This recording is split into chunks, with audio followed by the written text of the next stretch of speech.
Evan Hale was sitting alone in his small apartment on the far edge of the human colony. Outside, the city was quiet, and the cold wind blew between the tall metal buildings. He liked nights like this, nights where he could drink a cup of hot coffee and not think about the troubles of the galaxy. But that night was different. He didn't know why yet, but something in the air felt wrong. It started with a knock, not a loud one. Not the kind of knock you hear from a friend or a neighbor. It was soft, almost careful, like whoever was knocking didn't want to be heard by anyone else. Evan frowned and looked at the clock. It was well past midnight.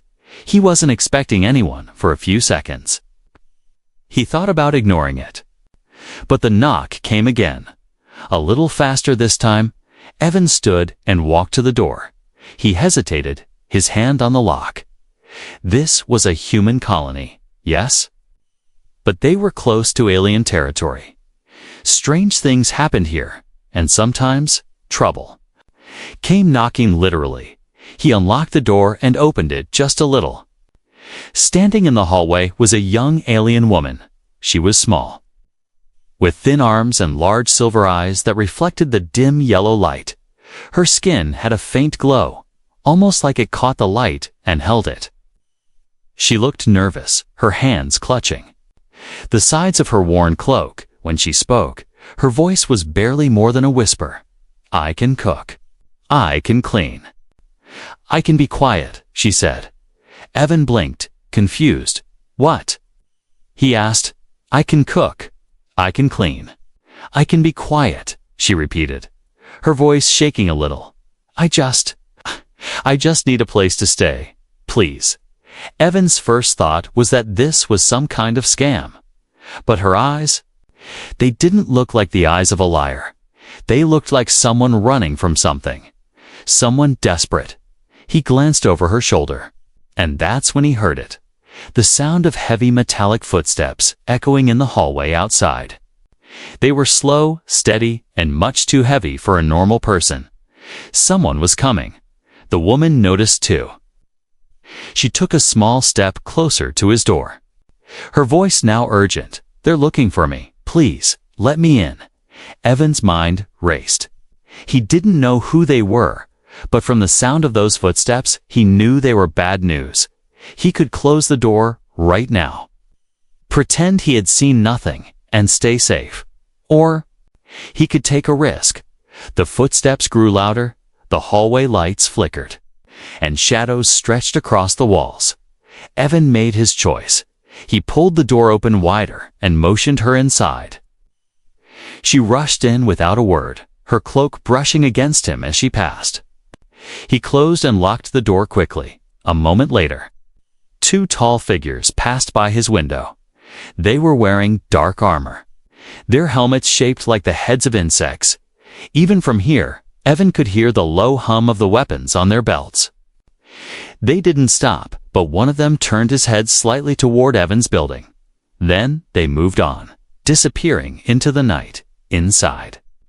The woman stood in the corner of his living room, her hands gripping her cloak tightly. Her breathing was quick and uneven. Evan watched her for a moment before speaking. "All right, who are you, and what's going on?" She hesitated, as if deciding whether to tell the truth. "My name is Lyra," she said finally. I was someone's property," she added, her voice breaking slightly on the last word. "I escaped, but they don't want to let me go." Evan's stomach tightened. Slavery was illegal in human space. But out here, near alien borders, the law didn't always mean much. Lyra stepped closer. "I can work. I can help you. Just don't send me back." Evan sighed, running a hand over his face. He didn't know why she had come to his door. He didn't know why she thought a human stranger would help her. But as he looked into her eyes, he saw fear. Real fear. And he knew he couldn't just throw her out. Still, something about this felt bigger than she was letting on, and deep down, he had a feeling that letting her stay might change his life in ways he couldn't imagine. Outside, somewhere in the dark streets of the colony, the sound of those metallic footsteps echoed again. Only this time, they were slower, more deliberate. As if whoever was walking already knew exactly where they were going. Evan stood there for a moment, staring at the alien woman now sitting. Quietly on the edge of his couch, Lyra kept her eyes on the floor, her hands folded in her lap like a child waiting to be scolded. He didn't know whether to ask more questions or to just tell her to leave, but outside, he could still hear faint noises. Maybe the armored figures hadn't gone far. Sending her back into the streets right now felt like throwing her into a fire. He poured her a cup of water and handed it to her. Her hands shook slightly as she took it. "Thank you," she whispered. Almost as if she wasn't sure she was allowed to speak. Evan sat across from her, leaning forward. "So, you escaped from someone?" he said. She nodded. "They called themselves my owner, but to me, they were my jailer," she replied softly. "I was taken when I was young, sold from one household to another." Her voice trembled as she added, "I never belonged anywhere, not even to myself." Evan didn't know what to say to that.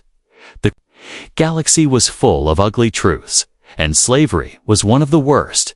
Humans had fought wars to end it in their own history, but out here, on the frontier, it still existed in the shadows. "Why come to me?" he asked finally. "You're human," she said simply, as if that explained everything.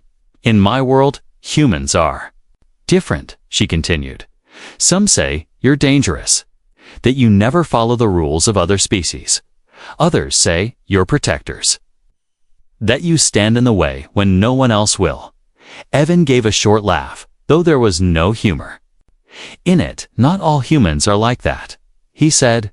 "I didn't say all," she replied, meeting his gaze for the first time, "but I hoped you might be." Her eyes were striking up close, not just silver, but swirling with faint patterns, like liquid metal under a thin glass. Evan had the odd sense that she was seeing more than just his face, as if she could read what kind of man he was. It made him uncomfortable. Still, he couldn't ignore that she was here because she had nowhere else to go. She placed the empty cup down carefully. "If you let me stay, I can work," she said quickly. "I can cook for you. I can clean your home. I can fix broken things. I'll stay out of sight. I won't make trouble. All I ask is a corner to sleep in and a door between me and them." Evan leaned back, running his hand over his jaw. It wasn't like he lived a busy life. His job as a freight handler didn't pay much, and his apartment was simple, just enough space for one person. Taking her in would mean trouble. If those armored soldiers were looking for her, they wouldn't stop. He could end up on a watch list, or worse. But something in his gut told him she wasn't lying, and deep down, he knew he'd already decided the moment he opened the door to let her in. "All right," he said finally, "you can stay. But if I find out you're hiding something that puts me in danger, we'll have a problem." She gave a small nod, her expression unreadable. That night, she slept on the small couch in his living room. Evan stayed awake longer than usual, glancing at the window every time a shadow passed. He couldn't shake the feeling that someone out there was still watching. The next morning, he woke to the smell of something warm and rich. Lyra was in the kitchen, moving with quiet precision. A pan of steaming food sat on the counter, eggs, bread, and some kind of alien spice that made his mouth water. "You didn't have to," he said. "I wanted to," she replied simply, placing the plate in front of him. Over breakfast, they didn't talk much, but he noticed how her eyes moved constantly, checking every corner, every doorway. It wasn't the look of someone curious about a new place. It was the look of someone making sure she wasn't trapped. Later that day, she cleaned his living room without being asked, rearranged tools in his storage cabinet, and even fixed the loose hinge on his door. It was like she'd been there for weeks instead of hours. But Evan also noticed something else. She never stood near the window, and when the sound of heavy boots passed on the street outside, she would freeze. Until the noise was gone by the third day. He realized she wasn't just hiding from anyone. She was hiding from someone dangerous, someone persistent, and if they came looking here, he would be pulled into whatever war she was running from. That evening, as the sun set and the streets outside turned to shadow, Evan found her sitting at the table, staring at something small in her hand. When she noticed him, she quickly slipped it into her pocket. "What was that?" He asked. "Nothing," she said quickly. "Too quickly, Lyra," he said. His voice firm. She hesitated, then shook her head. "It's safer if you don't know," she whispered. Evan felt a chill run through him, somewhere in the distance. A low hum filled the air, the sound of alien patrol drones searching the streets. And for the first time, he wondered if letting her stay had been the most dangerous choice of his life. Morning light spilled into the small apartment, but Lyra moved like a shadow. Evan woke to the soft clinking of pans, the low sound of water running, and the warm smell of bread heating in the oven. When he stepped into the kitchen, she was already working, her sleeves rolled up, her hair tied back with a strip of cloth, her hands moving with quick, practiced skill. It was the third morning in a row she had cooked for him. Evan didn't know whether to be impressed or worried. "Good morning," she said, without looking up. He muttered something back, still half asleep, and sat at the table. The plate she placed in front of him looked like something from a restaurant, bread browned perfectly, eggs soft and steaming, a small bowl of spiced vegetables. "You don't have to keep doing this," he told her. Her lips curved into a faint smile. "It's what I said I could do," she replied. "I keep my word." He ate quietly, but his eyes kept drifting to her hands. They were delicate but strong, and her movements were careful, too careful, like someone who had learned to survive by never making mistakes. She moved around his kitchen as if she had lived there for years. Yet she still avoided standing near the windows. Every time the sound of footsteps passed outside, her body would tense until the noise faded. When breakfast was done, she cleaned the table and dishes without asking. Evan tried to help, but she shook her head. "I can handle it," she said. It wasn't just cooking and cleaning over the past days. She had fixed his leaky faucet, repaired the broken door hinge, and even managed to get his old coffee machine working again. She worked with quiet focus, never asking for anything in return except a safe place to sleep. But Evan hadn't forgotten the moment a few nights ago when she had slipped something into her pocket, an object she didn't want him to see. It had been small and metallic, and the way she reacted when he asked about it made him sure it was important. He decided to wait and watch. By late afternoon, Evan left for a short shift at the freight yard. The colony streets were busy, filled with humans and aliens moving between shops and transport hubs, but Evan's mind wasn't on work. He kept thinking about the faint fear in Lyra's eyes, and about the way she always checked the door twice before locking it. When he came back in the evening, the apartment smelled of warm spices and something sweet. Lyra was in the kitchen again, her back turned, stirring a pot. On the counter beside her was that same small metal object. It was round, no bigger than a coin, but strange markings shimmered on its surface. Glowing faintly in the dim light, Evan froze, watching her. She hadn't noticed him yet. Her movements slowed as she turned the object in her hand, staring at it like it carried the weight of her whole life. Then she quickly slipped it back into her pocket the moment she heard him step closer. "What is that?" he asked again, his voice firm. She glanced at him, then turned back to the pot. "Something that could get you killed," she said quietly. "That's not an answer," he replied. "It's the only answer I can give," she said, her voice low. "If you know too much, you become part of it, and you don't want to be part of it." Her words sent a cold shiver down his spine. He wanted to press her for more, but there was a look in her eyes, a look that told him she had seen worse things than he could imagine. Instead, he sat down at the table and said nothing. Later that night, Evan couldn't sleep. He stood by the window, looking out at the dimly lit street. A black shape moved in the shadows, tall, armored. With the same insect-like helmet he had seen before. The figure paused across the street, looking up at the building. Then it moved on. Disappearing between the alleys, Evan's gut tightened. They were still watching, still waiting, when he turned. Lyra was standing in the hallway. She had seen the figure too. Her hand was in her pocket. Gripping the metal object tightly. "They're close," she said softly.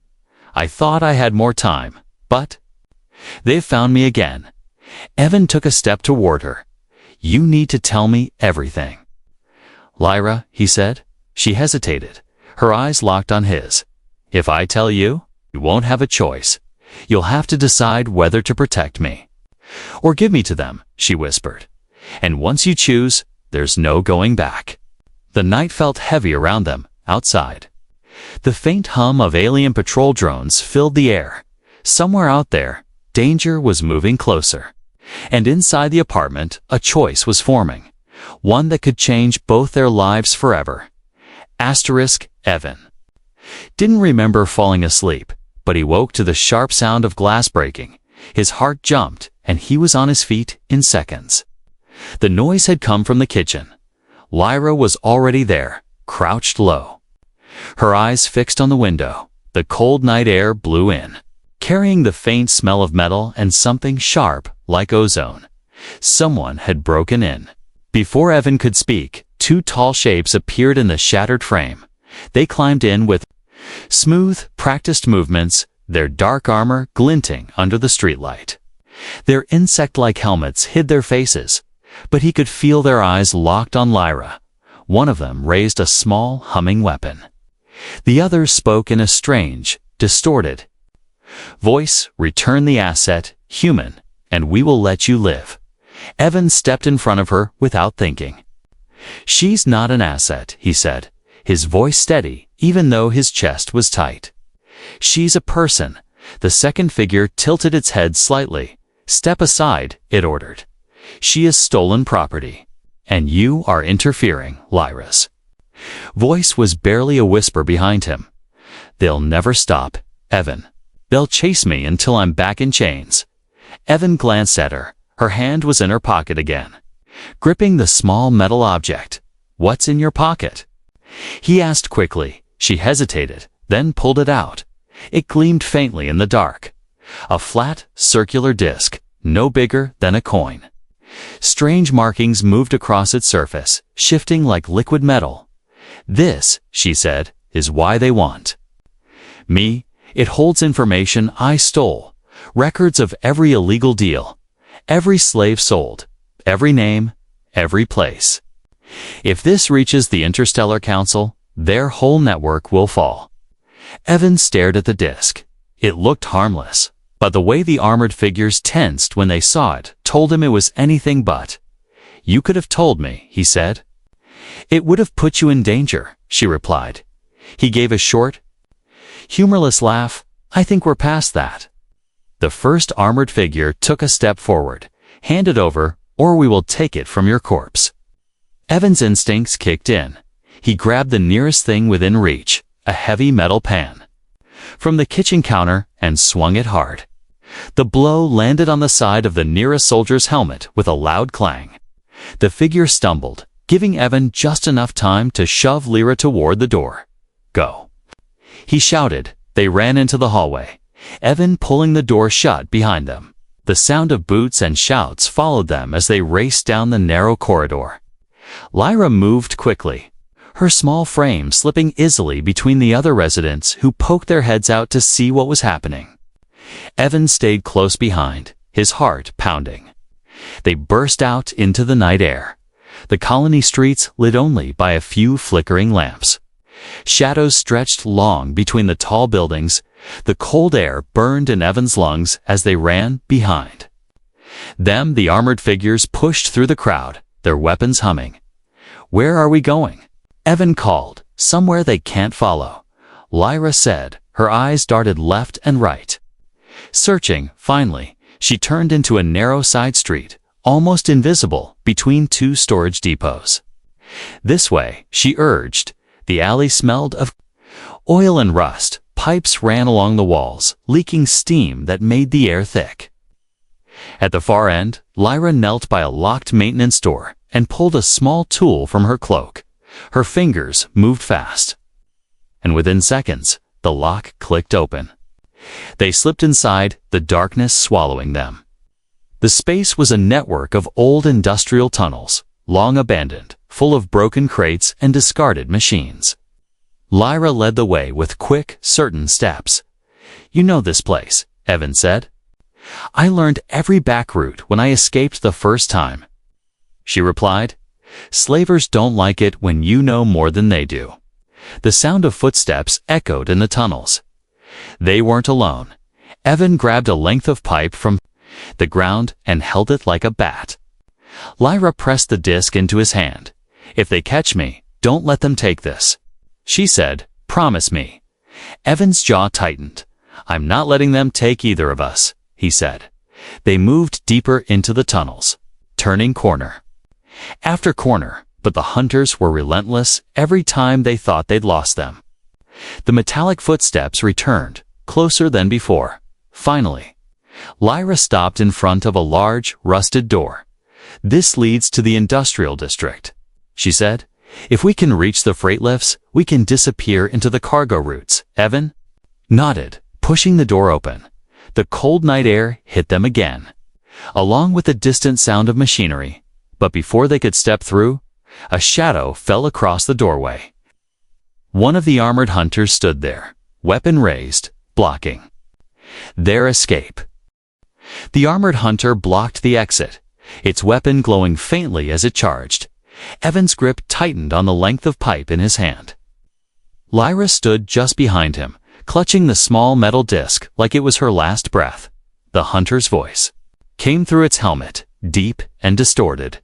"Step aside, human. This is not your fight." Evan took a slow step forward. "That's the thing," he said, his voice calm but steady. "You made it my fight the second you broke into my home." The hunter tilted its head slightly, as if trying to understand him. But humans had a way of fighting that no alien handbook could predict. Before the hunter could react, Evan swung the pipe upward, smashing it into the barrel of the weapon. The shot fired, but the beam went wide, scorching the wall behind them. Evan didn't stop. He stepped in close, using his shoulder to slam into the hunter's chest. The impact made the alien stumble backward into the cold night air. "Run!"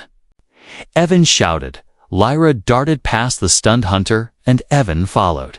They raced across the industrial yard, weaving between stacks of cargo crates and old machinery. The air was filled with the low hum of power generators and the distant clank of conveyor belts. Shadows stretched and shifted as tall security lights flickered above them. Lyra moved fast, but Evan stayed close, his eyes scanning for danger. The hunter was already recovering. Its heavy steps echoing across the yard, another figure appeared. From the far side, the second hunter, moving to cut them off. "They're trying to trap us," Lyra gasped. "Not if I trap them first," Evan said.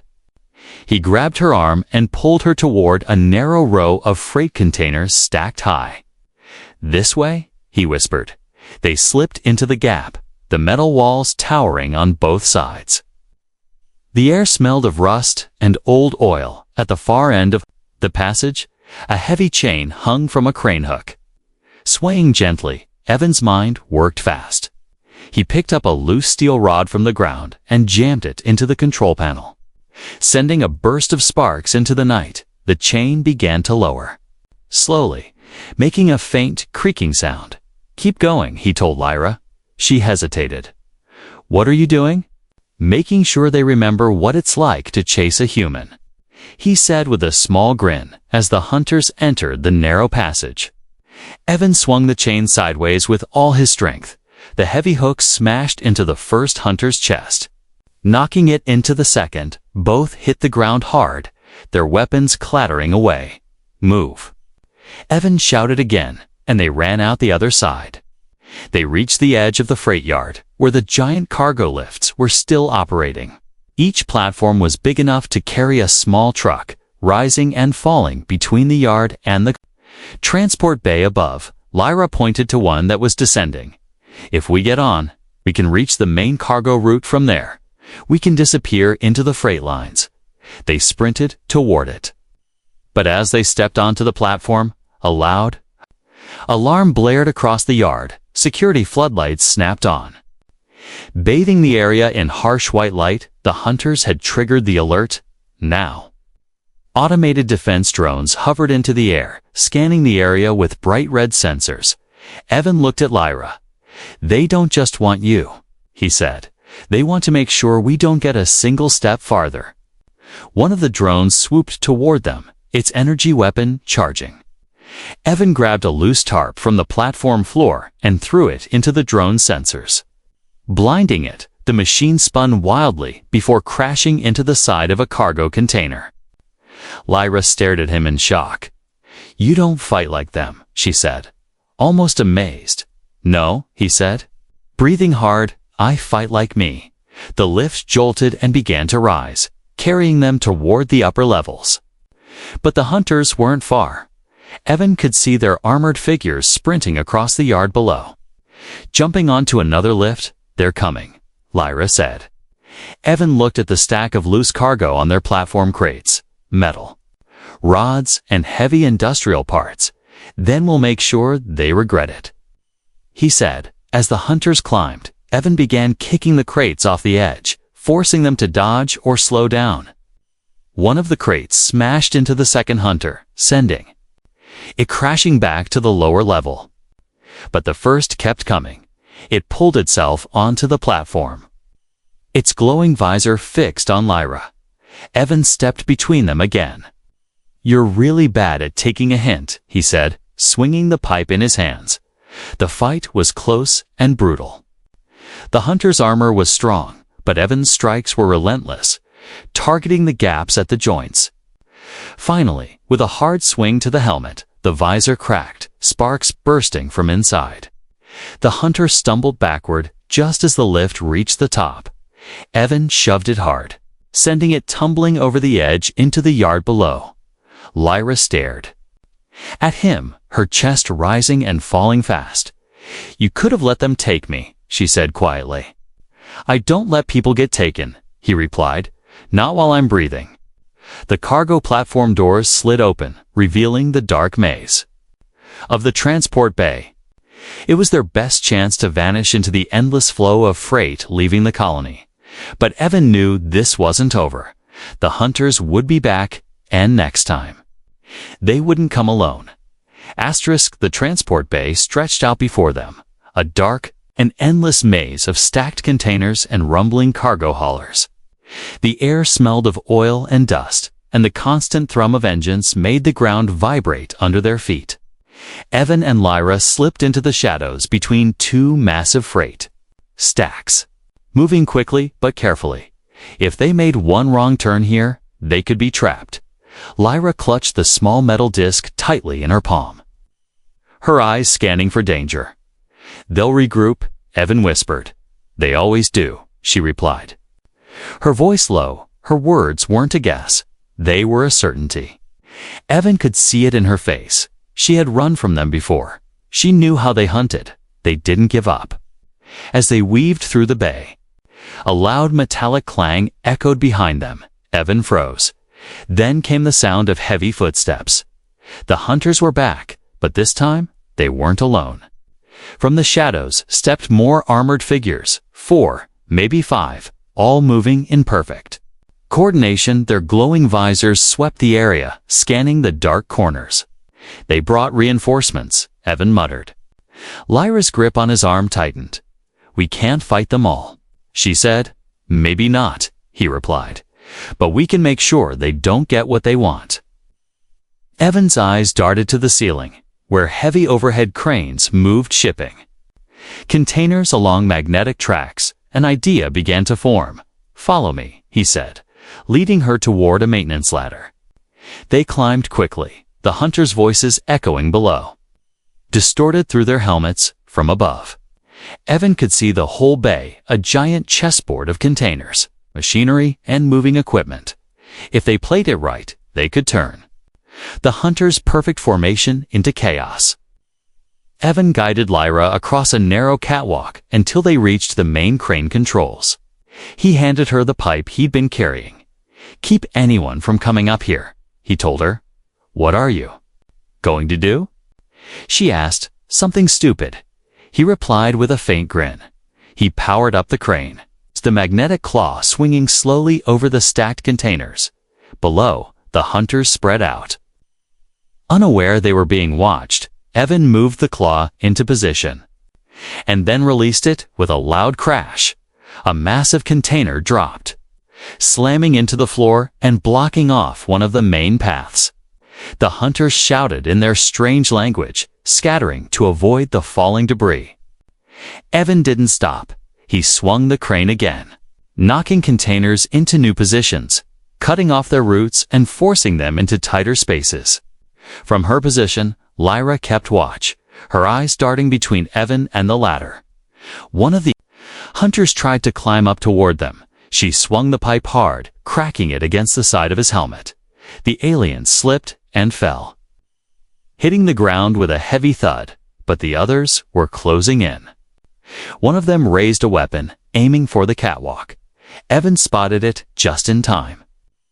He grabbed Lyra and pulled her down as a bolt of energy ripped through the railing, sending sparks into the air. "We can't stay up here," Lyra said. "She's..." Right, Evan thought. The hunters were adapting, moving in patterns that cut off their escape routes. If they were going to end this, it had to be now. Evan looked at the disc in Lyra's hand. "Is there somewhere here you can send it?" he asked. She nodded. "There's a relay terminal in the control room on the far side of the bay. If I plug it in, the data will be sent to the Interstellar Council instantly." "Then that's where we're going," he said. They climbed down and darted between the containers, moving low and fast. The hunters pursued, their heavy boots thudding on the metal floor. Blasts of energy scorched the crates around them. The air thick with the smell of burning metal, they reached the control room. A small structure raised on a platform. Evan kicked the door open, and Lyra ran to the main console. Her fingers flew across the controls, sliding the disc into a slot. Lights on the console blinked rapidly as the data began to upload. "We've got 30 seconds, she said, her voice tight. The hunters were already at the door. Evan braced himself, gripping a heavy wrench he'd found, when the first one burst through. He swung hard, knocking it back into the others. The narrow doorway worked in their favor. The hunters could only come through, one at a time. But Evan could feel his strength starting to fade. Every swing of the wrench sent pain shooting through his arms. 10 seconds. Lyra called out. Another hunter forced its way inside, grabbing Evan by the shoulder. Evan twisted free and slammed the wrench into the side of its helmet. 5 seconds. Lyra shouted. The last hunter raised its weapon, aiming directly at Lyra. Evan didn't think. He threw himself between them, taking the blast in the side. The pain was like fire, but he stayed on his feet, forcing the weapon away. "Done," Lyra cried, pulling the disc free. The console beeped, and a small screen flashed. Data transmitted successfully. Evan grabbed her hand, and they ran out the back of the control room, disappearing into the maze of containers as the sound of distant sirens began to echo through the bay. They had done it. The hunters might still chase them, but their network was exposed. Lyra was no longer just a runaway. She was the one who had brought an empire to its knees, and Evan, he was the human who refused to let her be taken. The sirens echoed across the transport bay, fading slowly as Evan and Lyra moved deeper into the maze of containers. The air was cold, but to Lyra, it felt different now, lighter somehow. The small metal disc was gone, sent to the Interstellar Council, and with it, the proof of everything the slavers had done, for the first time in years. She wasn't holding on to something that could get her killed. Instead, She was holding on to the hand of the man who had risked everything to protect her. Evan's side still burned from the energy blast. Every step made the pain worse. But he didn't complain. Lyra had offered to stop and rest, but he kept moving. They needed distance before the hunters regrouped, even with the network exposed. Some of them would still try to capture her out of revenge or desperation. They slipped out of the transport bay through a narrow service tunnel that led into the outer districts of the colony. Here, the streets were quieter, the lights dim, and the buildings old and worn. The smell of cooking fires and machine oil drifted through the air. It wasn't the safest part of the colony, but it was the perfect place to disappear, they found. A small repair shop that Evan sometimes worked at when extra credits were needed. The owner, an older mechanic named Aro, didn't ask questions. He took one look at Evan's injury, muttered something about humans always getting into trouble, and let them use the back room. Lyra helped Evan sit on an old bench and began cleaning the burn on his side. Her hands were gentle but quick. "You shouldn't have jumped in front of that shot," she said quietly. "If I hadn't, you wouldn't be here," he replied. She paused for a moment, then looked away. "You've already done more for me than anyone else ever has," she whispered when the wound was wrapped. They sat in silence for a while, listening to the distant hum of passing ships. Finally, Evan broke the quiet. "So, what now?" he asked. Lyra took a slow breath. "I don't know," she admitted. "I've been running for so long, I don't remember what it's like to stay in one place." Evan leaned back, looking at her. "Well, you could stay here," he said casually. Her eyes flicked up to meet his. "Here? With you? Why not?" He said with a small smile. "You said you can cook, clean, and be quiet, but I've seen you do more than that. You're smart, fast, and stubborn." You'd fit right in. For the first time since he'd met her, Lyra let out a real laugh. Soft but warm. "I don't think anyone's ever called me stubborn like it's a good thing," she said. "With humans, it is," he replied. Days turned into weeks. The colony kept moving as it always did, but in the shadows. Whispers spread about a massive slave network being dismantled. The Interstellar Council had launched investigations, and dozens of arrests were made across several systems. Lyra's name was never mentioned in the reports. Evan made sure of that. She was safe, hidden in plain sight, living in his small apartment at first. She still moved like a fugitive, always checking the door, avoiding the windows, but slowly, those habits began to fade. She started going out into the market with him, speaking to neighbors, even laughing with the shopkeepers. The silver in her eyes no longer held only fear. Now there was something else there. Something lighter. Evan's life changed too. Before Lyra, his days had been quiet and predictable now. There was always movement in the apartment, the sound of cooking, the smell of strange alien spices, the occasional argument over how to fix a broken tool. He didn't mind the noise or the mess for the first time in years. His home felt alive. One evening, as the sun dipped low over the colony, Lyra stood on the small balcony outside the apartment, watching the fading light. Evan joined her, leaning on the railing. "You've been here a while now," he said. "You thinking of moving on?" She shook her head. "No," she said softly. "I've been running my whole life. I think it's time I stop."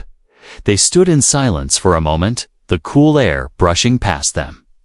Then she added, almost in a whisper, "When I came to your door that night, I thought you'd turn me away, but you didn't. You gave me more than shelter. Evan, you gave me a reason to believe in people again." Evan looked at her, a faint smile tugging at his lips. "And you gave me a reason too." "Open my door," he said. "Guess we're even." The stars began to appear overhead, bright against the darkening sky, somewhere out there. The remnants of the hunters were still looking. But here, in this small corner of the galaxy, Lyra was no longer a target. She was a person with a home, a choice, and a future. And Evan knew. One thing for certain, if someone knocked on his door again, desperate and afraid, he would open it without hesitation, because that night had changed everything. For both of them, it had been the start of a new life.